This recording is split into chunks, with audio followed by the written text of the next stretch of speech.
할렐루야. 거듭난 결혼 이야기라는 책을 쓴 조은숙 씨의 그런 고백입니다. 이분이 아직도 끝나지 않은 공부를 계속하면서 결혼 생활을 시작했다고 그러죠. 그래서 가정주부로서 자신의 결혼 생활 일상을 이렇게 책으로 묘사를 한 겁니다. 한번 들어보실래요? 나는 공부를 하면서 집안 살림과 육아를 전담하였고 남편은 직장 일에만 매달려야 했다. 그는 대부분 11시가 넘어서야 집에 들어왔다. 술에 취해 들어오는 날도 적지 않았다. 남편을 직장에 완전히 빼앗긴 느낌이었다. 늘 힘들어하던 남편은 휴일에는 쉬어야 한다는 생각이 몹시 강했다. 집안일을 도와주거나 잠시라도 아이들을 돌봐서 아내에게 쉴 수 있는 시간을 줘야겠다는 생각은 꿈에도 못하는 눈치였다. 그로 인해 나는 사실 평일보다 휴일에 마음이 상한 적이 더 많았다. 나는 베스트셀러 한 권 읽을 여유가 없이 사는데 하루 종일 누워서 재미있는 책을 읽고 있는 남편이 야속해 짜증을 부린 어느 일요일 오후였다. 남편은 갑자기 화를 폭발하면서 내가 집에 와서 책 하나도 못 읽어 라고 소리치면서 읽고 있던 책을 갈기갈기 찢어 던져버리는 것이 아닌가. 쉬면서 재충전하고 싶다는 그의 욕구와 휴일이나마 남편의 보살핌과 도움을 받고 싶었던 나의 욕구가 정면으로 충돌하던 충격적인 기억이다. 서로의 삶에 무관심해지고 각자가 맡은 역할을 수행하는 것으로 남편과 아내의 의무를 다한다고 생각하자 우리 관계는 아무런 윤기도 흐르지 않는 삭막한 관계가 되었다. 별일 아닌 일에 꼬투리를 잡게 되고 죄책감과 당황함을 느끼게 되고 서로에 대한 용서와 관대함은 사라져갔다. 자, 이렇게 이제 일상을 살아가던 이 가정에 변화가 일어났다고 그러죠. 변화가 일어난 이야기는 이렇게 고백을 했습니다. 그렇게 살던 우리 부부에게 특별한 일이 일어나기 시작했다. 40을 넘긴 남편이 하나님께 순종하면서 변화하기 시작했고 동일한 변화가 1년의 시차를 두고 내게도 시작되었다. 이로 인해 우리 부부는 중년의 나이에 주책 없이 신혼기를 맞게 되었다. 아니, 연애 때나 신혼 때도 맛보지 못하던 깊은 사랑과 연합의 즐거움을 알게 된 것이다. 자, 이런 글입니다. 성도 여러분, 저는 이 부부의 변화가 어떤 굉장한 충격적인 사건 때문이 아니었다는 것에 한번 우리는 주목해 볼 필요가 있다고 생각합니다. 오늘 이 책의 저자는 분명히 이 변화는 하나님의 은혜였다, 이렇게 고백을 하고 한 가지를 더 첨부하자면 늘 듣고 그리고 늘 알고 있었던 하나님의 말씀을 진지하게 붙들었고 그대로 살아보기로 결심했다는 것입니다. 그러니까 이 부부가 변화를 이룰 수 있었던, 그리고 진지하게 말씀을 붙잡고 실천에 옮겼던 그 말씀이 오늘 예배하는 저와 여러분에게 주신 오늘 이 본문의 말씀입니다. 오늘 이 본문의 말씀은 이 부부의 삶의 변화를 이루었던 것처럼 예배하는 저와 여러분에게도 그런 변화를 이루어 주실 줄로 믿습니다. 그리고 저는 오늘 말씀을 듣는 여러분에게도 반드시 이런 역사가 일어나기를 기대합니다. 성도 여러분, 우리의 부부 생활도 달라질 줄로 저는 믿습니다. 그리스도인 부부 생활은 어떻게 달라져야 합니까? 부모로부터 온전하게 떠날 줄 아는 변화가 일어나야 합니다. 사도 바울은 하나님의 말씀을 선포하면서 에베소서 5장 22절 이하에서 성령의 지배를 받는 우리 그리스도인들의 삶을 가르치면서 제일 먼저 부부 관계를 언급하고 있다는 거죠. 그래서 22절에 보면 아내들이여, 25절에는 남편들아, 이렇게 말씀을 시작하고 있다는 거죠. 그러니까 이 말씀을 우리는 깊이 한번 눈여겨볼 필요가 있습니다. 그리고 이 말씀이 그리고 끝나고 새롭게 시작되는 6장 1절에 보면 부모와 자녀의 관계를 다루고 있거든요. 그런데 부모와 자녀 관계보다도 먼저 다루어야 할 것이, 이 세상에서 가장 제일 먼저 다루어야 할 것이 부부 관계라는 의미를 담고 있습니다. 사실 가정은 자녀 없이도 부부 관계만으로도 성립이 되죠. 그러면 여러분, 이 부부 관계는 어떻게 성립이 되는 것입니까? 성경은 부부가 됨은 언약의 관계로 출발한다, 이렇게 우리에게 가르쳐 주시죠. 그러니까 남녀가 부부가 되어 가정을 이루는 것은 하나님 앞에서 약속을 기반으로 부부가 된다는 거죠.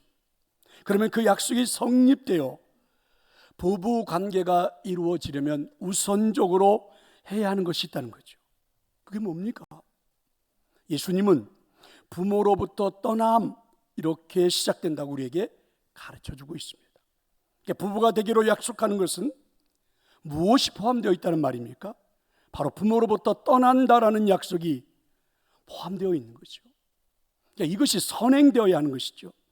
그것도 온전하게 말입니다. 그러니까 어설프게 하는 것이 아니에요. 확실하게 반드시 이루어져야 행복한 부부 생활이 이루어질 수 있다. 자, 여러분 31절 오늘 읽지는 않았는데요, 같이 한번 우리 읽어볼까요? 그러므로 사람이 부모를 떠나 그의 아내와 합하여 그 둘이 한 육체가, 그렇습니다. 특별히 이 구절에서 우리가 매우 인상적인 동사만을 한번 볼 필요가 있죠. 동사만을 눈여겨보면 이런 말입니다. 두 사람은 부모에게서 떠나야 한다. 제가 일부 예배 시간에 방송실에다가 이렇게 한꺼번에 나오면 안 된다고 했는데 또 한꺼번에 나와버렸어요. 안 고쳤어요. 그냥 어쩔 수 없습니다. 그러니까 부모에게서 떠나야 한다. 그래야만이 두 사람이 어떻게 된다고요? 합하게 된다. 그리고 두 사람이 합하게 되면, 이렇게 두 사람이 온전하게 합하게 되면 한 육체가 된다, 한 몸이 된다. 자, 그런 의미입니다. 그래서 오늘 우리가 읽었던 이 31절의 말씀에서는 특별히 여러분 이 동사를 눈여겨볼 필요가 있다는 거죠. 단순하지만 지극히 상식적이지만 우리가 부부가 되겠다 언약을 할 때, 약속을 할 때는 이것이 선행 조건으로 포함되어 있다는 것입니다. 그래서 이것이 가능할 때, 부모로부터 떠남이 가능할 때 부부 관계가 성립이 된다는 거죠. 떠난다, 합한다, 한 몸이 된다. 행복을 이루고 싶은 부부라면 반드시 기억해야 할 말씀일 겁니다. 그런데 여기서 떠남은 단순한 공간적인 떠남만을 의미하지는 않습니다. 오늘날 많은 부부들의 문제의 뿌리는요, 부모에게서 감정적으로 그리고 심리적으로 떠나지 못한 채 그냥 결혼 생활을 영위하고 있다는 거죠. 그래서 부부의 연합이 온전하게 이루어지지 않는 거죠. 제가 서론으로 거듭난 결혼 이야기를 쓴 조은숙 씨 부부의 이야기를 해줬는데요, 이분의 표현을 빌리자면 이렇게 말해요. 이분은 우리는 무의식 중에 한 침대에서 6명이 함께 살아간다. 남편과 아내, 남편의 마음속에는 부모 2분이 들어있고 아내의 마음속에도 부모 2분이 들어있어서 여러분 이슬이 침대 안에서 6명이 함께 생활한다는 거죠. 상상을 해보면 하나가 될 수 있을까? 온전한 부부 생활을 이룰 수 있을까? 6이 함께 살고 있는 셈인데 가능할까? 한번 좀 생각해 보게 하죠. 우리의 부모 세대들은 일제 식민지라는 것도 경험을 했습니다. 6.25 전쟁도 겪었죠. 그리고 가정의 관계가 얼마나 중요한지를 6.25 문화의 틀 속에서 살아와서 특별히 우리나라 부모님들은 자녀들을 떠나보내기가 얼마나 어려운지, 그래서 오늘 제가 이 말씀을 하면 오히려 반감을 갖는 분들도 있습니다. 내가 다른 말씀을 다 믿어도 이 말씀을 신뢰할 수가 없다, 이렇게 반감을 갖는 분들도 존재하지요. 어려움을 극복하고 자수성가한 우리들의 아버지들, 남편의 멸시와 천대 속에서도 억적같이 자식을 키워낸 어머니들, 그래서 그들의 삶이 고단하고 한이 많이 맺히면 맺힐수록, 자신들이 이룬 성과가 가슴 벅차게 많으면 많을수록, 자랑스러우면 자랑스러울수록 자녀들에게는 이상하리만큼 비정상적으로 기대와 부담을 가지기 시작하죠. 어떻게 해요? 자기가 자수성가해서 성공한 삶을 자녀들에게 그대로 원하는 사람들이 있습니다. 너는 아빠처럼 살아야 된다, 너는 엄마처럼 살아야 돼. 반면에 이런 사람들도 있습니다. 자신의 삶이 좀 부족하다고 생각하면 너는 절대로 아빠처럼 돼서는 안 돼, 엄마처럼 돼서는 안 돼, 이렇게 서로 강조를 하다 보니까, 은근히 기대를 하다 보니까 그것이 바로 많은 가정에서 부부들의 연합을 부실하게 만드는, 여전히 부모들이 심리적으로든 심리학적으로든 관계를 맺고 있다는 거죠. 사랑하는 성도 여러분, 부모 공경은 우리가 순종해야 할 하나님의 말씀이지만 동시에 부모를 떠나라는 하나님의 말씀도 동일하게 순종해야 한다는 것입니다. 아멘. 성경은 이것을 왜 이렇게 강조하는 것일까? 바로 이런 것이 아닐까요? 결혼 생활이 부모를 떠나 아내와 연합하는 일이라면 결혼한 이상 부부 관계는 모든 인간 관계에서 우선순위가 되어야 한다는 것, 이것 때문이 아닐까? 혹시 여러분 이런 질문들을 던져보셨습니까? 어떻게 키워주신 부모님인데, 나에게 부모님은 그동안에 어떤 존재인데 그런 분들을 떠나라고 할까? 성경이 말입니다. 부모님과의 관계에서 떠나야 할 만큼 중요한 관계가 있단 말인가? 성경이 우리에게 말하는데, 이런 질문을 던져보자는 거죠. 자, 이제 제가 여러분에게 질문을 던집니다. 우리 삶에서 부모님과의 관계에서 떠나야 할 만큼 중요한 관계가 있습니까? 있습니다. 그게 뭘까요? 그것이 바로 부부의 관계라는 것입니다. 성인이 되어 결혼하는 순간 우리에게는 부모보다는 더 우선적인 관계가 존재하기 시작한다는 거죠. 그래서 이걸 독립이라고 말하고 이걸 성인이라고 말하는 겁니다. 그래서 그리스도인들의 부부 생활은 어떻게 달라져야 합니까? 부모로부터 온전하게 떠날 줄 아는 것. 여기서부터 여러분 부부 생활의 행복이 시작되는 것이죠. 성도들이요, 특별히 젊은 부부들이요, 그리고 결혼을 앞에 두고 있는 예비 부부들이요, 아니 오랜 동안 살았어도 여전히 부모님과 관계 속에 있는 부부들이요, 오늘 말씀이 여러분에게 꼭 실천되어지길 저는 축원합니다. 그리스도인들의 부부 생활은 어떻게 달라져야 합니까? 부부가 서로 복종할 줄 아는 변화가 일어나야 합니다. 오늘 우리가 읽었던 22절의 말씀은요, 아마도 저를 포함해서 많은 남성들이 가장 감격해하고 가장 선호하는 성경일 것입니다. 그래서 오늘 예비하고 있는 남편들에게 22절의 말씀을 바칩니다. 남편들이요, 우리 22절의 말씀을 큰 소리로 함께 우리 외쳐봅시다. 아내들이요, 자기 남편에게 복종하기를 주께 하듯 하라. 기회를 드리는데 왜 안 하십니까? 남편들이 한 번만 다시 한번 해봅시다. 22절의 말씀 크게 한번 읽어봅시다. 아내들이요, 자기 남편에게 복종하기를 주께 하듯 하라. 그런데 남편들이요, 여기서 우리가 잃어버리는 것들이 있지요. 망각하는 게 있습니다. 그게 뭔지 아십니까? 22절 이전에는 21절의 말씀도 존재한다는 거죠. 21절은 이렇습니다. 그리스도를 경외함으로 뭐 하라고요? 피차에 복종하라. 누가 누구에게 복종하라고 했습니까? 피차에입니다. 피차에. 무슨 동기로 그렇게 서로가 복종을 해야 합니까? 그리스도 때문입니다. 그리스도 때문에. 예수님을 기쁘시게 하고자 그분의 말씀과 그의 모범을 따라 우리는 피차에 복종하자, 이런 말씀이죠. 우리에게서 복종을 받으셔야 할 예수님께서 제자들의 발을 씻겨주셨던 것처럼 우리들도 그렇게 할 수 있어야 한다는 거죠. 그런데 여러분, 22절에서 아내들에게 한 번 더 이렇게 강조하는 거죠. 남편들에게 복종하기를 아내들에게 권면하는 겁니다. 그럼 여러분, 이유가 있겠죠. 피차에 복종하라 이렇게 말씀해 놓고 아내들이요, 남편들에게 복종하세요 이렇게 말하는 건 뭔가 분명한 이유가 있습니다. 그게 뭘까요? 그렇게 해야만 아내가 남편을 세울 수 있기 때문입니다. 아멘. 아내들이 대답했죠. 그렇게 해야만 남편들을 세울 수 있기 때문입니다. 아멘. 아내들이요, 아멘. 아내들에게 전합니다. 여러분의 남편들이 별 볼 일 없는 존재로 살기를 원한다면 무시하십시오. 그리고 순종하지 마십시오. 하지만 여러분의 남편들을 잘 세워주고 행복한 관계를 이루고 살기를 원하신다면 하나님의 말씀에도 남편들에게도 복종할 수 있기를 축원합니다.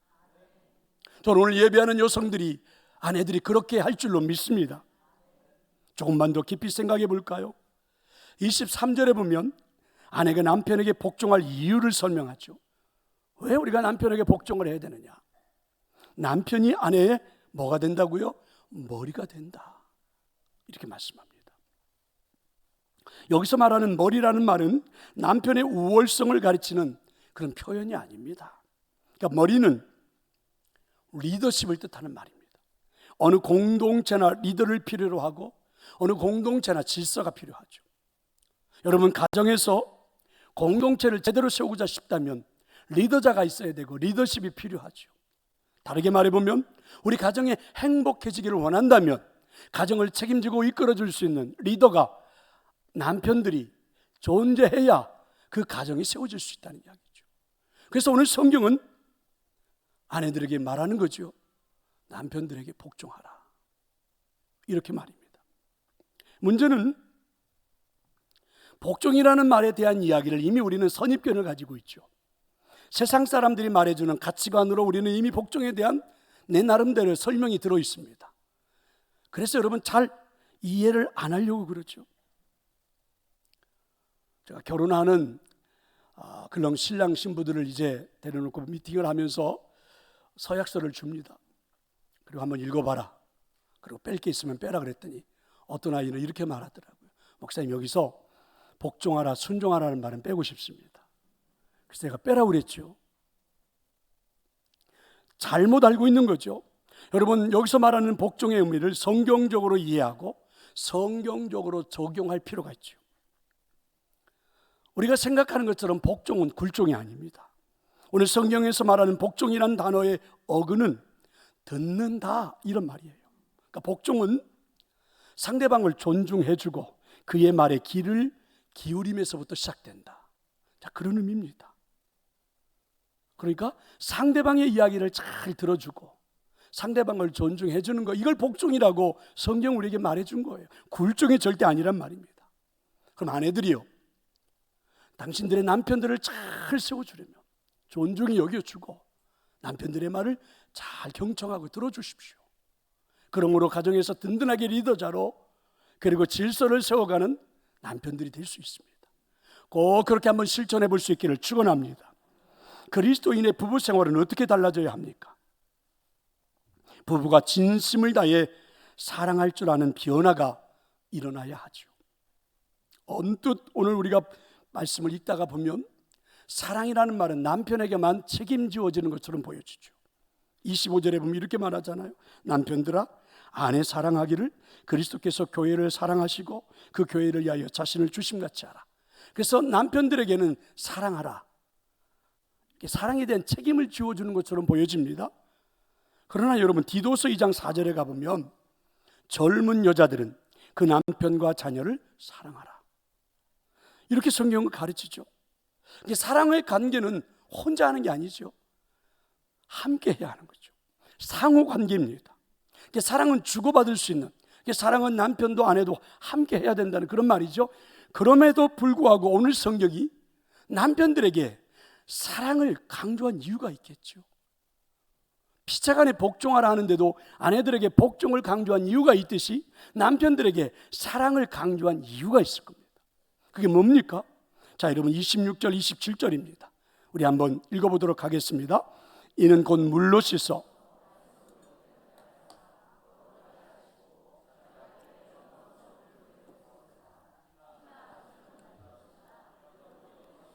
거룩하고 흠이 없게 하려 하심이라.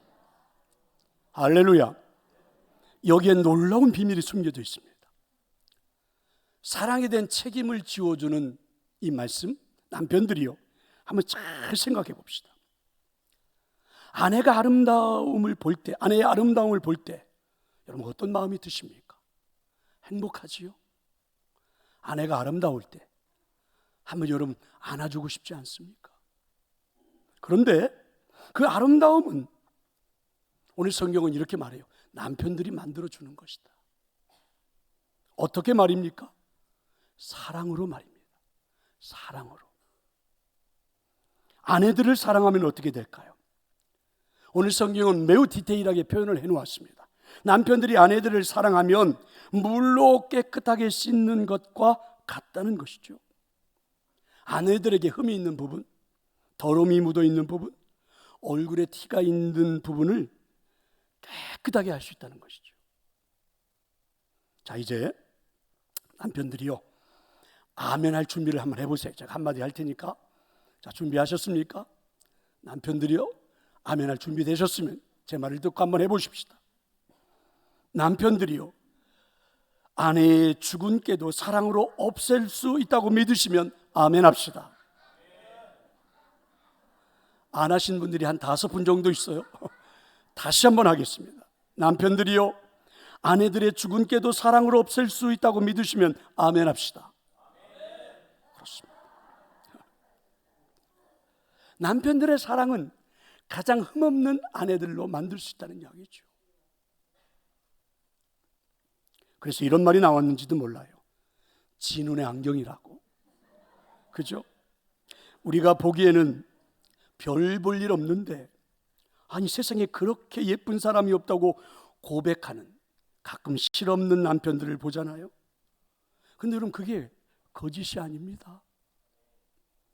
진짜 사랑하면 여러분 그렇게 보여요. 곰보도 보조개로 보인다니까. 남편들이요, 이보다 더 좋은 약이 어디 있단 말입니까? 여러분들의 사랑으로 아내들은 인생을 살아갑니다. 이제 얼굴에 죽은 깨가 많은 여성들을 보면 파운데이션으로 여러분 지우고 오지 말고 그대로 하고 오십시오. 그럼 제가 남편들에게 한마디씩 해줄 테니까 여러분 한번 생각해 봅시다. 근데 오늘 말씀에서 더 충격적인 것은 28절 끝부분입니다. 이렇게 말하지요. 자기 아내를 사랑하는 자는 자기를 사랑하는 것이라. 그렇습니다. 아내를 사랑하는 것은 결국 자신의 삶을 행복하게 만들어가는 비결이란 말입니다. 물론 여러분, 돈도 벌어야 되고 성공도 해야 되고 가정도 든든한 울타리로 만들어줘야 되고 집도 장만해야 되고 하는 것 남편들의 책임인 건 맞습니다. 근데 여러분, 이런 것들은 하드웨어예요. 컴퓨터에 그냥 하드웨어, 그 안에 여러분 소프트웨어가 들어가지 않으면 아무런 기능을 발휘할 수가 없습니다. 아무리 그런 것들을 많이 만들어 놓아도 여러분들의 사랑이 없으면 가정은 행복할 수가 없어요. 결국 여러분 행복한 삶을 만들어가는 비결입니다. 믿으시기를 축원합니다. 문제는 사랑의 당위성만이 아니라 사랑의 표현 방식도 중요하다는 거죠. 대부분의 사람들에게 그들이 마땅히 사랑해야 할 사람들을 사랑하느냐, 아내를 사랑하느냐, 남편을 사랑하느냐 이렇게 물으면 대부분의 사람들은 네 라고 대답하죠. 하지만 상대방은, 아내들은, 남편들은 자신이 사랑을 받고 있다고 느끼지 못한다는 거예요.